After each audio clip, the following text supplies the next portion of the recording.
and welcome to another HanDrinksSolo wine info video. At this point you might say, hey, please stop, why do you keep making these videos?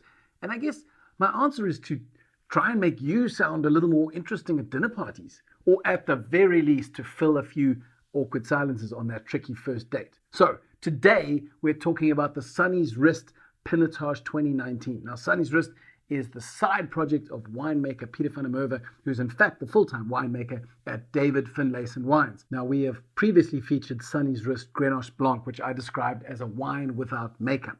That was a phrase which I of course thieved from author Jamie Goode to describe a wine that is not adorned with lots of new oak or perhaps with crazy thiol-boosting yeasts, but is rather just a toned down, more natural expression of the grape, the fruit, and the yeasts in the air around it. The problem, of course, is that the final wines are often ruined in the execution of this lovely idea, because often the winemakers who make these sorts of wines are both very exciting, but also incredibly excitable and idealistic. And so what happens is they overcorrect, and in this trigger-happy moment of desire to overthrow the man, we end up with a wine that is just a little off. But before I can go any further to explain how this all happens, we need to have a little break so that I can explain the politics of ripeness. So to make sense of what I just said about how some great ideas can be ruined by overzealous application, we need to have a little examination on how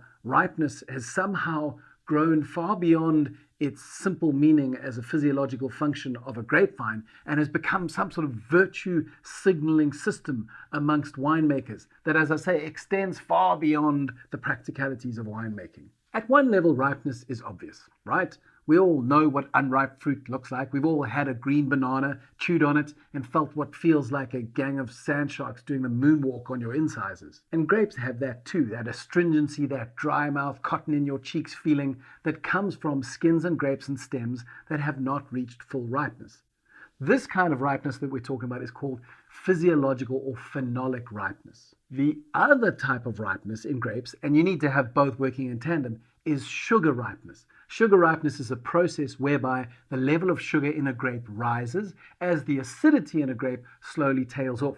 And really the golden window of opportunity is when you have a bunch of grapes that are phenolically ripe with no green pips or stems or skins, but also have sugar that's high enough to be sweet and have maintained acid that has not dropped too far to make a flabby, gross fruit juice type wine. Of course, the side effects of having loads of sugar in a grape means that there is a lot of potential for alcohol in the final wine. And then there is one slightly more abstract process that goes on as a grape ripens. As sugar climbs and acidity tails off, typicity falls. This means that as a grape gets riper and riper, it does in fact, unfortunately, become less and less distinctive or less and less recognizable as being the cultivar that it is. So at a moderate level of ripeness, a Merlot doesn't taste very much like a Shiraz, which doesn't taste at all like a Tempranillo.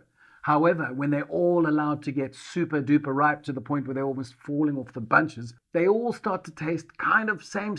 That is to say, flabby, jammy, simple, and sweet. To simplify it all, and possibly to court controversy, the riper a grape, the more generic it becomes. So now that we know the three processes that are going on, phenolic ripeness, sugar ripeness, and the drop of typicity, we can finally make sense of how ripeness itself has become a highly political topic. In the winemaking world, acidity and typicity, whereby grapes are super unique, are kind of like wokeness. So in this winemaking world, a big, rich, ripe wine with high alcohol is kind of like a wealthy, fat white man smoking a bigoted cigar while buying shares in big oil on a laptop built by child labor. But at this point, you might say, hey, wait, stop, wait, what are we even talking about? We have three types of ripeness. We had wokeness, we had bigoted cigars. Like, what are you on about? And I'd say, remember way back at the beginning of time when we were talking about the Sanniesrust Pinotage and how lovely an idea it is to make honest wines that can express fruit rather than being masked by alcohol or oak. But that the idea of an honest wine is often ruined by overzealous application.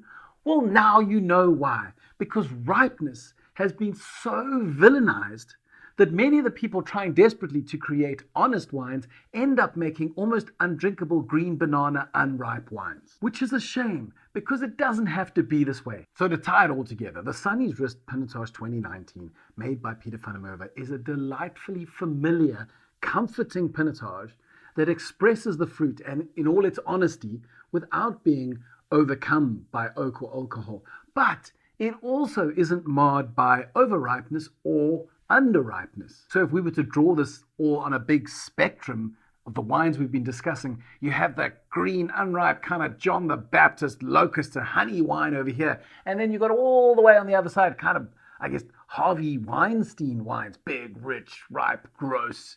And then in the middle, you have Mark Ruffalo wines, intelligent, soft-spoken, honest, open, comfortingly familiar. And that's exactly the zone that Peter van der Merwe's 2019 Pinotage sits. If you have any questions about Pinotage or about Harvey Weinstein, don't ask those, or Sanniesrust or Peter van der Merwe, drop them in the comment section below and I will do my best to get back to you.